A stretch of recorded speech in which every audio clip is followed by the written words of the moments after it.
እስቲ ቤተሰቦች እናንተ ፍረዱ። ትናንትና አብርሽ ስጠፋ ወይም ደግሞ ሄርሜላ ጋር ሲመጣ የታገተ ሰው ይመስል ነበረ። እስቲ እናንተ ኦዲየንሶች ፍረዱ፣ ኮመንት ላይ አስቀምጡልኝ። ታግቶ ነው የተወሰደው። አብርሃም ፈልጎ አይደለም ሄደው። ስለዚህ ሄርሜላ ደግሞ ከቤቷ የለችም።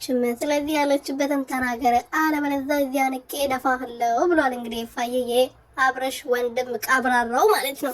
አብርሃም ስልኩም ጠፍቷል፣ ስልኩም ዝግ ነው፣ ልናገኘው አልቻልንም። ሄርሜላ ቤትም ሄደናል፣ ቤትም የሉም ብሏልና ቢንም እንግዲህ ከደቂቃዎች በፊት መጥቶ ነበርና በራሱ ቤት ሄርሜላ ቤት ሄዶ በሩን አንኳኩቶ በሩን ቀጥቅጦ ቤት ሲገባ እንግዲህ ቤቱ ባዶ ነበረ። ወለል የለው፣ ሶፋ የለው፣ ምንም የለው። በቃ ሰው የሚኖርበትን ቤት አይመስልም። ገና አዲስ ቤት እኮ ነው።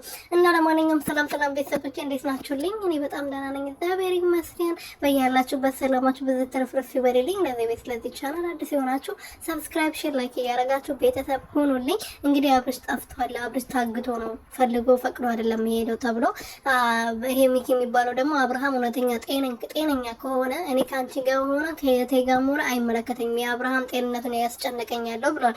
እናንተ ማናችሁ? ከእናትና ከና አባት ከእህት ከወንድም በልጣችሁ ነው እናንተ። ምን ቤት ነው አንተ? አሁን በተለይ ምን ቤት ነው? ትናንትና አይደል እንደ መጣው ማን ነው ለአብርሃም አስጨናቂ ተጨናቂ ያደረገ? እባክህ እኔ ለአብርሃም ጤንነት ብቻ ነው የምጨነቀው እንጂ ከእህቴ ጋር ሆነ ከአንተ ጋር ሆነ አይመለከተኝም አላለም መሰላችሁ?